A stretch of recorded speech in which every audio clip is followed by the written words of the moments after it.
Today, our fight for survival begins.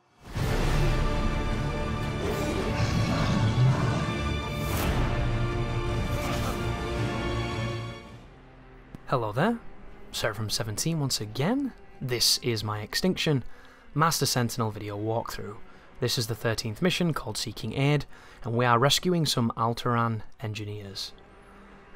Apparently the bonus medals here are speak with a crane operator, kill one Reveni with both legs, and complete the mission in under 7 minutes.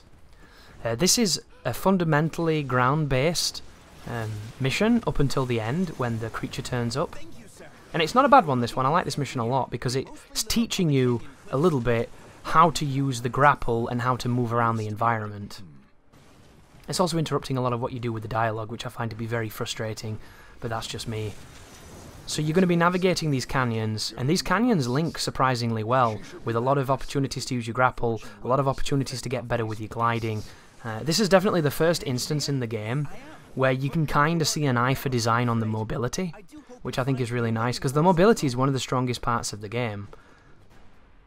I just wish there was a little bit more to it and more necessitation for it, because can you imagine if the amount of rune energy got from like trimming armor and dismembering the arms and things could be multiplied by how mobile you were, by how much you linked together the various different moves and the abilities. Because let's face it, you can play games like this just running on the ground.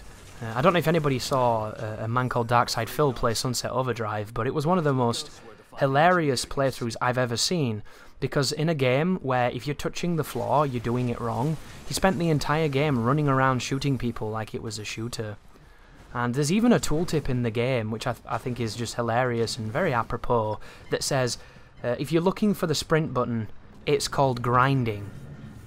And then there's another one, much later on in the tooltips, I think, where it says something along the lines of, if you're on the ground, you're doing it wrong.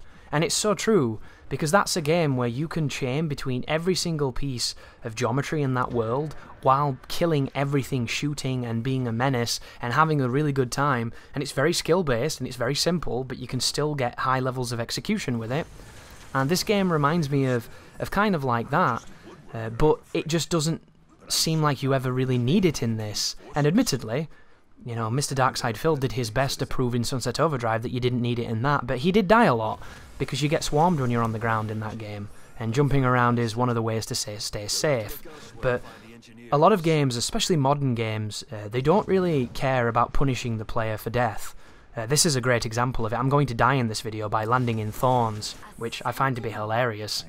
There are these random patches of thorns that if you land in, they just instantly wipe you. There's no second guessing, there's no second abilities, there's no like jumping out of it, there's nothing, it's just and then you're dead. And I'm stupid, so I do things like this. And then I miss my jump back, he doesn't climb the wall because it doesn't climb automatically, and I'm dead. So there you go, you see what I mean? So there's your instant death from the thorns. There's his 100% refusal to climb organic rock structures because he only climbs them when there's tiny pieces of wood on them. And there's just an instant wipe. And then it puts me right at the beginning of the mission, which is kind of a bad checkpoint, but it doesn't really matter because I'm going to come back now and have a go at this fella. So this is a bone giant. And the thing with the bone giants is whenever they attack you, it extinguishes the flame in the eyes of the skulls. And then when the flame is no longer lit, you can kill the skull and get rid of it. It's probably the hardest Reveni in the game, just because the detection on things is a little cruel sometimes. When it's working, it's perfect. But when it's not, it can be very frustrating. But you're not going to see too much of that until later on, so just keep practicing, get better at the game's mobility, get better at chopping up the titans. And I'll see you in the next video. You take care now.